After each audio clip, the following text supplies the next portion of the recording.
आऊज़ुबिल्लाहि मिनश्शैतानिर्रजीम बिस्मिल्लाहिर्रहमानिर्रहीम। अस्सलाम वालेकुम। मैं हूं मोहम्मद इदरीस सवान एडवोकेट। और दोस्तों, जंगों की वजह से दुनिया में बड़े नुकसानात होते हैं और इसमें काफ़ी ज़्यादा लोग मारे जाते हैं और बिलखुसूस बच्चे और ख़वातीन ऐसे ग्रुप्स हैं कि जिन्हें बहुत ज़्यादा नुकसान पहुंचता है। चूँकि बच्चे अपने आप को बचाने में भी बहुत कमज़ोर होते हैं, सेव भी नहीं कर पाते, तो इस वजह से बच्चों का ज़्यादा नुकसान होता है, ख़वातीन का ज़्यादा नुकसान होता है। तो इसी तरह जो यमन जंग है, जो यमन में जारी जंग है पिछले काफ़ी अरसे से,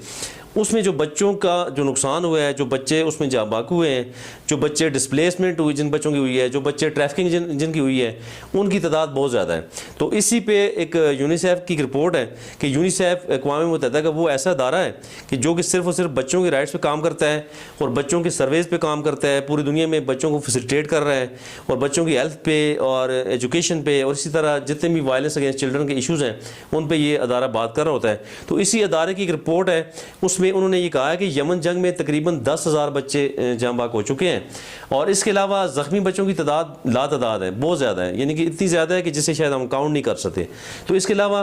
बकिया तकरीबन 1 करोड़ के करीब बच्चे ऐसे हैं कि जिन्हें इंसानी बुनियाद पर मदद की ज़रूरत है। उनमें काफ़ी सारे ऐसे बच्चे हैं कि जो बिल्कुल डिस्प्लेसमेंट जिनकी हो चुकी है, जो कि अपने घरों से बेघर हो चुके हैं, जिनका कोई पुरसान हाल नहीं है, जिन्हें खुराक की ज़रूरत है, जिन्हें पोशाक की ज़रूरत है, जिन्हें शेल्टर की ज़रूरत है। तो इस तरह बहुत ज़्यादा मदद की ज़रूरत है उन बच्चों को कि जो इस वक्त मुतासरीन हैं, जो इस वक्त ज़ख्मी हैं, जो इस वक्त अपने घरों से दूर जा चुके हैं, जो अपने वरसा से, अपने रिश्तेदारों से खो चुके हैं। तो इसलिए पूरी दुनिया को इस पर सोचना चाहिए, पूरी दुनिया को इस पर मदद करनी चाहिए उन बच्चों की। और इसके अलावा यूनिसेफ के तर्जमान जेम्स एल्डर ने जिनेवा में एक ब्रीफिंग के दौरान इस जंग के नुकसानात के पर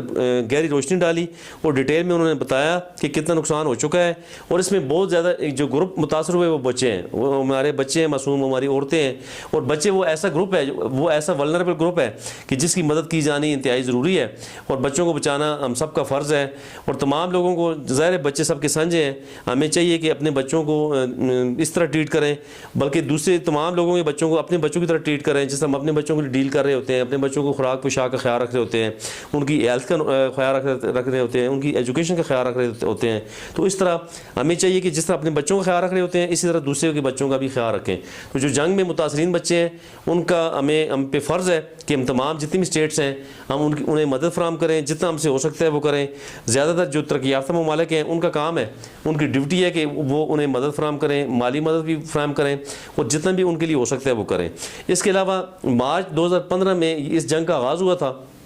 जिसमें अभी तक काफ़ी तबाही हो चुकी है, काफ़ी ज़्यादा जानी नुकसान हो चुका है। और इसके अलावा इस वक्त इन मुतासरा लोगों जिनमें ख़वातीन ख़ासकर बच्चों की मदद की ज़रूरत है और इस पर पूरी दुनिया इंसानी बेसिस पे, इंसानी राइट्स की अगर हम बात करें तो ह्यूमैनिटी को देखें अगर हम, तो हमें पूरी दुनिया के इंसानों को इन बच्चों की मदद करनी चाहिए, इन ख़वातीन की मदद करनी चाहिए, इन्हें उस बुरान से, उस मुसीबत से निकालने की कोशिश करनी चाहिए। और इसके अलावा जितने भी दुनिया में दीगर जंगें हैं, जितने भी मामलात हैं, जिस तरह कश्मीर का इशू है, बर्मा का इशू है और इसके अलावा और जितने भी फ़लस्तीन का इशू है, इन तमाम इश्यूज़ को रिजॉल्व करने के लिए, इन्हें हल करने के लिए यूनाइटेड नेशन को स्ट्रॉन्ग तरीके से आगे बढ़ना चाहिए ताकि इन ख़वातीन को, इन बच्चों को हम जो है बचा सकें और जंग बंदियाँ हों दुनिया में, तमाम दुनिया में अमन आना चाहिए। जंग बंदी के लिए हमें पूरी दुनिया को मिलकर कोशिश करनी चाहिए और यूनाइटेड नेशन इस पर रिस्पॉन्सिबल है कि वो इस पर एक पेज पर आके तमाम अदारों को एक पेज पर ला कर बात करे और इन मसाइल के हल के लिए अमली कोशिश करे।